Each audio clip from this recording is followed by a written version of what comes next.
For the first decade of his life, Nik Halik was medically confined to his bedroom. So, at age 8, he drafted the screenplay of his life, including his top 10 list of goals. At age 14, he opened up his very first business. At age 17, he relocated to Hollywood, California to perform live on stage. At age 19, he bought his very first investment property. 5 years later, he became a multimillionaire. Now he owns private homes in the most beautiful places on Earth. Nik traverses the planet and pursues exciting, high adrenaline and epic adventures. He has summited the highest mountains in the world and visited over 100 countries. He's dived down 5 miles and had lunch on the bow of the shipwreck Titanic. He empowers thousands of individuals, passionately sharing his life story and insights on how to live a true life. In 2009, he wrote an additional goal to create and inspire 1 million new Thrillionaires across the globe and to self-fund the building of educational schools in poor remote villages across South America and Africa. Nik became a flight-qualified and certified civilian astronaut. Now, he's set to rocket to outer space, live on a space station, and with future plans to walk the lunar surface of the moon, completing the remainder of his original top 10 list of goals. Let's give a warm welcome to global wealth strategist, successful entrepreneur, international speaker, astronaut, high adrenaline adventure, and best-selling author, Nik Halik. Okay, folks, my journey is this. My name's Nik Halik. I have an accent. My parents are Greek, but I was born in Australia, okay? For the first 10 years of my life, I was medically confined to my bedroom. In other words, I was the pharmaceutical poster boy. I had chronic allergies and I had debilitating asthma. And I was pretty much home tutored and I was pretty much confined to my bedroom. So at age 8, my parents gave me probably the most incredible gift a parent could actually give to a child. And my parents gave me the Encyclopedia Britannica. Who knows what the Encyclopedia Britannica looks like? Yeah. So I actually grew up with the Encyclopedia Britannica. And at age 8, that's a photo of me, by the way. I look like the unofficial 5th member of the Beatles, don't I? But I actually wrote down my top 10 goals. You see, I had nothing to lose. In fact, my biggest goal at that particular point was to escape the boundaries of my bedroom, what have you. So I did whatever it took in order to, I guess, live a true life, but also to seek wisdom, exploration, and also discovery too. So I wrote down my top 10 goals. Now I was 8 years of age. Now understand this. My number 10 over here, I wrote down to become a rock and roll star. I wrote down to become a millionaire, to run with the bulls in Pamplona in the San Fermin Festival. Number 7, to become a mountain climber and climb the highest mountains of the world. Number 6, to go to the bottom of the ocean and have lunch on the Titanic. Who knows what the shipwreck Titanic is? Yeah, I want to actually go down and have lunch on the bow. Number 5, I wrote down to travel and explore more than 100 countries. To own beautiful places all over the world. By the way, this is the exact list. That's the writing of an 8-year-old. And that 8-year-old is still in here. Number 3, to become an astronaut. Why not? Number 2, to go to the space station and on a rocket and live there. Okay, I'm 8 years of age, okay? And the first one was, the big kahuna was to walk the lunar surface of the moon. Okay, who likes the goal list? They say enthusiasm is contagious. Come on. Do I have my work cut out for me? Yes or no? Okay. So how's this, right? When I was 4 years of age, let me share with you a very, very, very poignant story in my life. My hero, my goal was Yuri Gagarin. Who knows what Yuri Gagarin is, right? He's the first human to represent humanity and go to space, okay? So at age 4, I said to my father, I go, Dad, now you got to understand, my father was an atheist. My father was a communist, okay? My mother was a devout Christian Orthodox woman. So I grew up in a very dysfunctional household. Would you agree? Okay. I said to my father, I want to become an astronaut. My father goes, no. You're going to become a cosmonaut. Like, okay, whatever. Okay, I want to go to the cosmos. I want to go to space. So my father, when I was 4 years of age, he gave me a poster of Yuri Gagarin. And that poster was on my bedroom wall. And I still have that same poster too, even today. So let's continue over here. Now, around age 11, I was failing maths. I had really bad eyesight. And I was very, very sick. My father said to me, Nik, there's no way you are going to become an astronaut. So, I said, well, hold on. If I can't become an astronaut, what's the next coolest thing to become? Who knows? A rock star. That is me. I moved to Los Angeles when I was 17 years of age. I saved $30,000 US from teaching guitar, and I went to live my dreams as a rock star. Ladies, that's my hair. It's not a perm, okay? Those are the days. So we toured around the world for like about 10, 12 years. We got signed up. We released a few albums. And the greatest thing was we probably performed about 4,000 times. But the money was good. I was generating some great, healthy income. So I was buying properties. I was investing in the stock market. And basically everything that I would earn, I would be investing. So in my late 20s, I had enough of the music industry. Too many, it consumes your life. So what I did was I finally resigned. I performed my last performance. I had my guitar. I just dropped it. And I went traveling for 2 years. And the main reason why was I went to rediscover my mojo, to find my happiness, because 10, 12 years doing the same thing, although that was an amazing time in my life, I needed to do something fresh, to turn the page, to turn the chapter in my life. So at this particular point, I was financially retired. I didn't have to work, so I took 2 years of my life and I went traveling around the world.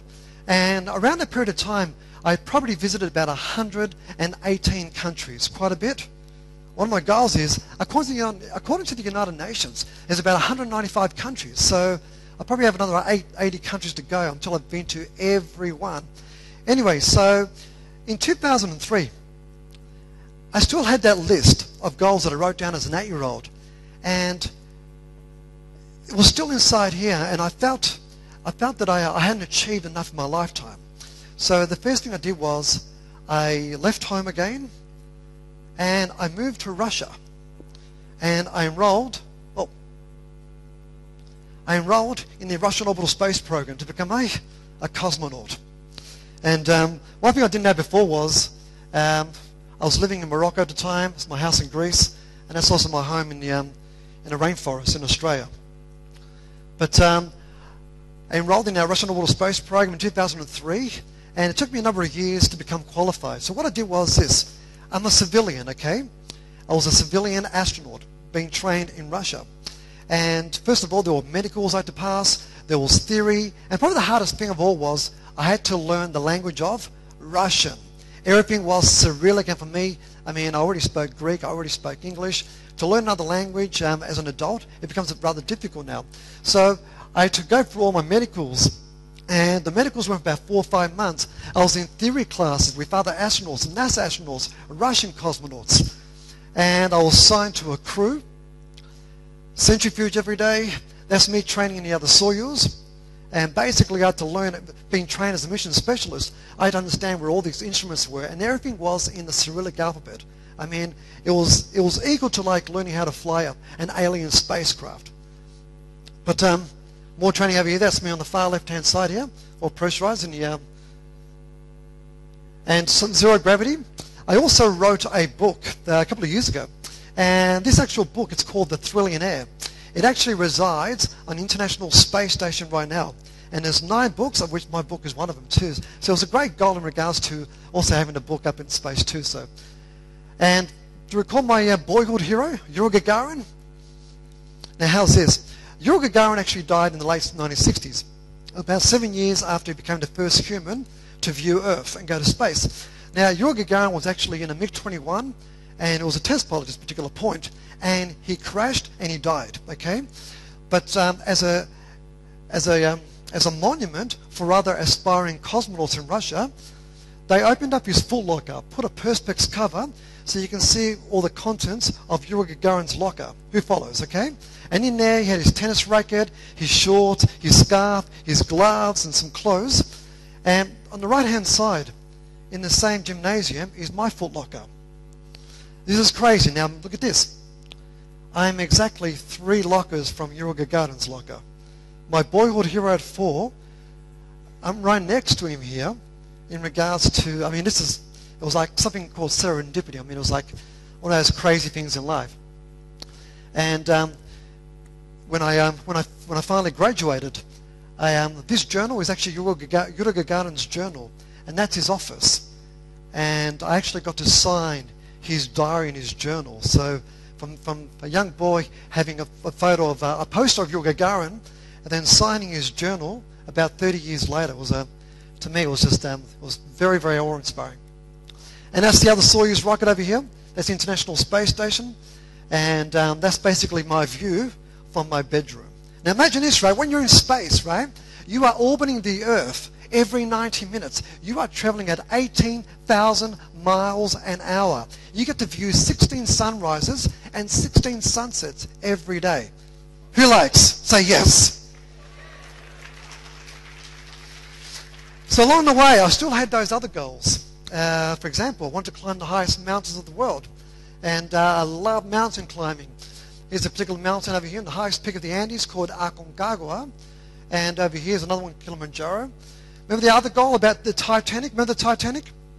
Well, who knows where the Titanic is? It's actually in the North Atlantic Ocean, about 5 miles deep. Now, an opportunity came to go down the Titanic through the Shirshov Academy of Sciences in Kaliningrad. And a Russian pilot of mine called Viktor Nisheta actually invited me on this particular expedition to go down and do a scientific study on the Titanic. So here we are in a Russian submersible called Mir. Mir in Russian stands for peace. And we're attached to no chains, no tether.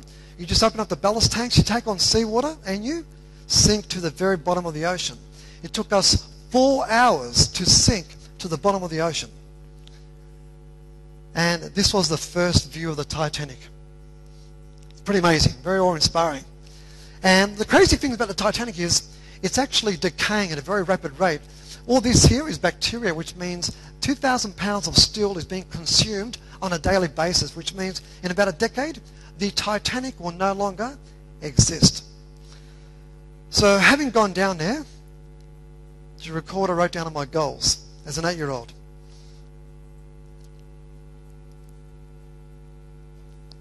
We took the submersible and we landed on the deck of the bow of the Titanic to have lunch.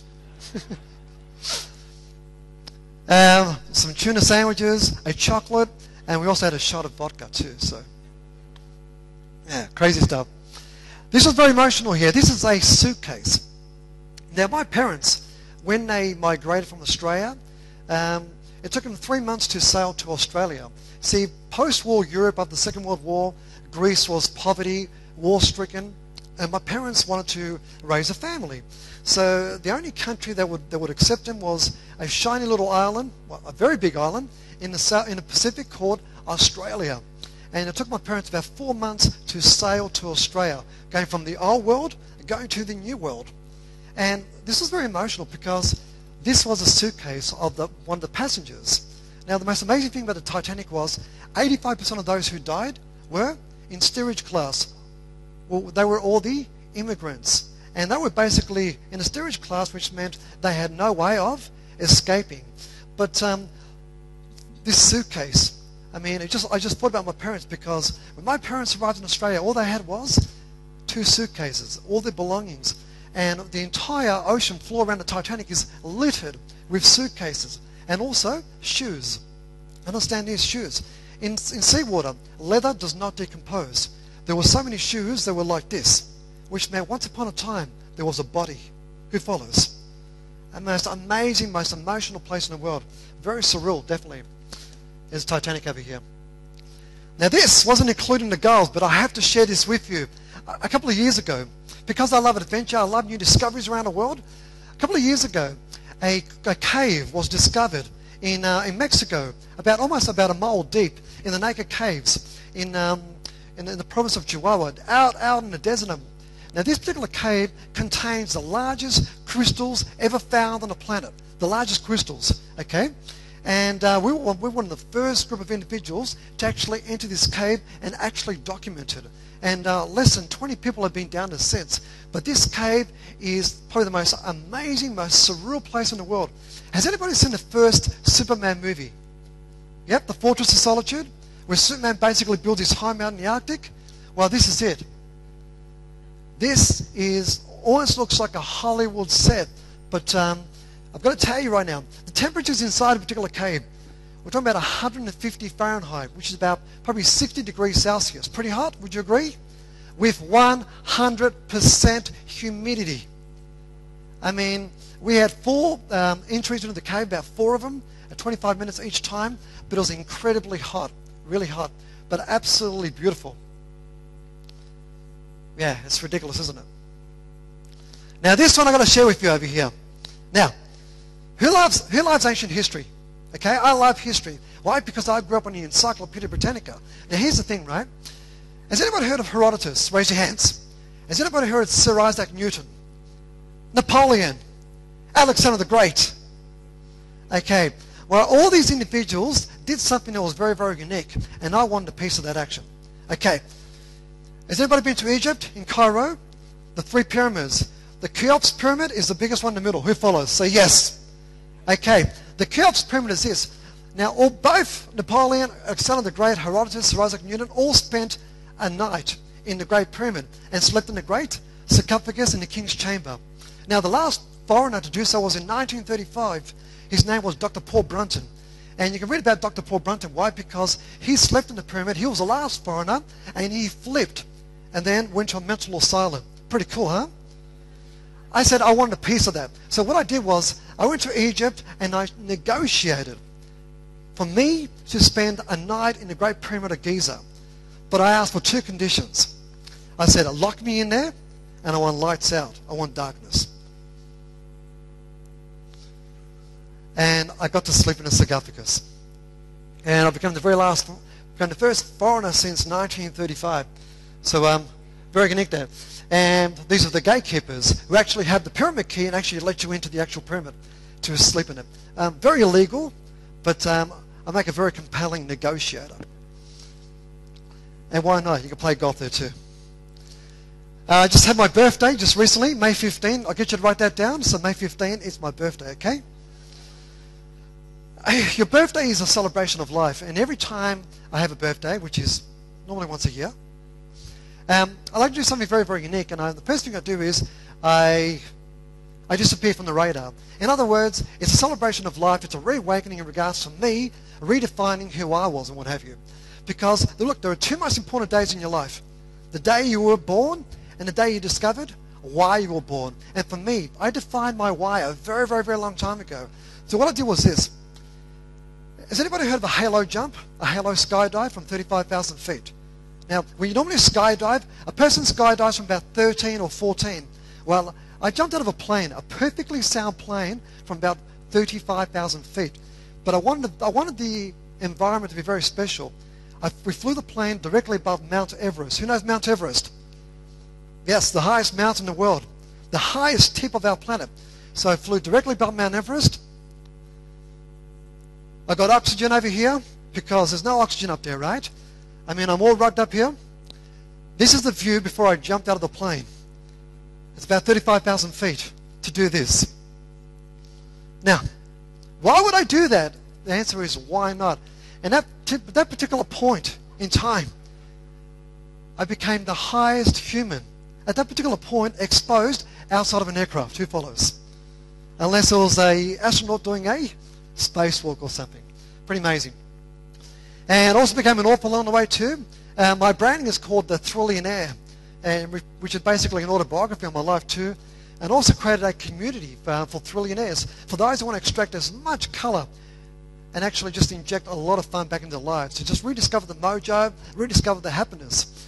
Now, to recall my goals here, to run with the bulls, become a mountain climber, go to the bottom of the ocean, explore 100 countries, own a beautiful place around the world, become an astronaut, go to a space station. Which one was remaining over here? The big one, okay? The big kahuna. Walk the lunar surface of the moon. Now you're thinking, hold on here. Who thinks that's pretty difficult? Raise your hands. You're absolutely right. It's incredibly difficult. But I worked out a way to do it. Here it is. If my life was to expire for whatever reason, who understands the term expire? If something was to happen to me, I have paid a private consortium to rocket my crematorial remains to the moon. Hold on. See, the moon has no atmosphere, no rain, no wind, which means the moment you're up there, your ashes are... You're there for eternity. Who follows? Now it gets better, okay? And the cool thing is, right, wherever your friends or family are, they can always see you. There is...